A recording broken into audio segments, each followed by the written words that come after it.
जय हिंद दोस्तों, स्वागत है मेरे चैनल एसएम एजुकेशन पे। तो आज की इस वीडियो में बात करेंगे यूएस और चाइना के बीच में हुए ट्रेड डील के बारे में।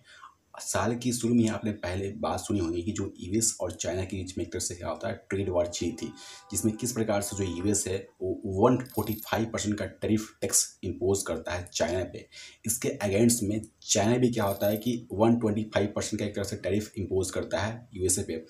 जो कि क्या होता है कि यूएसए में है, जो कि चाइना की तरफ से क्या होता है कि इलेक्ट्रिक कार्स और टेक्नोलॉजी कुछ इंपोर्ट हो रहे थे, जिसपे क्या होता है कि जो जो यूएसए है उतना परसेंट का हाई टैक्स लगाता है। ऐसे में क्या होता है कि चाइना भी क्या होता है कि चूंकि यूएसए से फार्मा इंपोर्ट किए जा रहे थे, न्यू टेक्नोलॉजी और कार इंपोर्ट किए जा रहे थे चाइना में, इसके अगेंस्ट में चाइना भी क्या होता है कि 125% का टैरिफ इम्पोज करता है। हालांकि क्या होता है कि ये जो ट्रेड वॉर था, एक तरह से जो टैरिफ इम्पोज करने वाली बात थी, ये बाद में जाकर रिजॉल्व होती है और दोनों देश क्या होता है, एक तरह से क्या होता है कि एक फेयर डील करते हैं। एक तरह से क्या होता है, जिससे क्या होता है कि दोनों देश के बीच में क्या होता है, जो ट्रेड वॉर होती है वहाँ पे क्या होता है, जो ट्रेड टैरिफ इम्पोज की जाती है वो थोड़ा कम होती है और काफ़ी मतलब लो पे की जाती है। इसके बाद से क्या होता है कि जो अभी आप देखोगे तो फिर से क्या होता है कि जो यूएस के प्रेसिडेंट और कॉमर्स सेक्रेटरी हावर्ड लोटनिक ने क्लियरिफाई किया है गुम्बक टीवी को कि वहाँ पे क्या होता है कि यूएस और चाइना के बीच में फिर से एक ट्रेड डील हुई है, जिसपे क्या होता है कि एक तरह से जो यूएस है, जो मच नीडेड इंडस्ट्रीज है, उसको क्या होता है कि चाइना की तरफ से क्या होता है कि जो मच नीडेड मटेरियल्स हो गया, साथ ही क्या होता है कि रेयर अर्थ मिनरल्स हो गया, वो चाइना से इंपोर्ट करेगा। साथ ही क्या होता है कि इस फैक्ट में ये भी बात कही गई है कि जो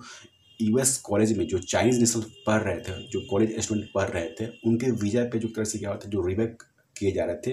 वो यूएसए उसको स्टॉप करेगा। ऐसे में क्या होता है कि जो चाइना की तरफ से क्या होता है, स्टेटमेंट आता है, उसके जो कॉमर्स सेक्रेटरी होते हैं वो स्टेटमेंट देते हैं, अपने को मेंशन करते हैं कि इस पर फर्दर अभी डिस्कशन होगी। इस स्टेटमेंट का ये मतलब नहीं हुआ कि जो यूएस है उसको एक्सेस हो जाएगा, अभी फर्दर डिटेल्स सबमिट की जाएंगी। जब भी क्या होता है कि कंडीशन मीट हो जाएगी बाय द लॉ, तब जाके क्या होता है कि एक फेयर ट्रेड डील की बात होगी यूएस और चाइना के बीच में। यहाँ तक ये बात कही जाती है। यहाँ तक क्या होता है, जो यूएस के प्रेसिडेंट होते हैं डोनाल्ड ट्रंप, वो क्या होता है कि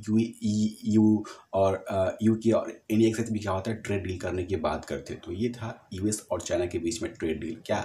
क्या आपको लगता है कि यूएस इंडिया से जो फेयर मैनर में जो ट्रेड डील होता है यूएस करेगा? क्योंकि याद है कि पिछले महीने में आप देखोगे तो किस प्रकार से जो यूएस के प्रेसिडेंट होते हैं वो इलन मस्क को मना करते हैं कि यहाँ पर क्या होता है कि टेस्ला की फैक्ट्री ना लगाए। साथ ही क्या होता है कि एप्पल की जो फैक्ट्री होती है, जो मैन्युफैक्चरिंग हब होती है, इंडिया में बात कही जाती है लगाने को। इससे भी क्या होता है, ट्रंप नाराजगी जताते हैं। और क्या होता है कि एप्पल के जो सीईओ होते हैं टिम कुक, उससे बात करके क्या होता है कि इंडिया में फैक्ट्री ना लगाने की गुहार करते हैं। और फिर से क्या होता है कि उसकी जो फैक्ट्री होती है, मैन्युफैक्चरिंग हब होता है, यूएस में रहने की बात करते हैं। क्या एक्चुअली में क्या लगता है कंडीशन, क्या यूएस और चाइना के बीच में जो फेयर डील हो रहे हैं उसके साथ ही क्या इंडिया भी बेनिफिट ले पाएगा, और इंडिया भी क्या होता है कि यूएस के साथ क्या होता है एक फेयर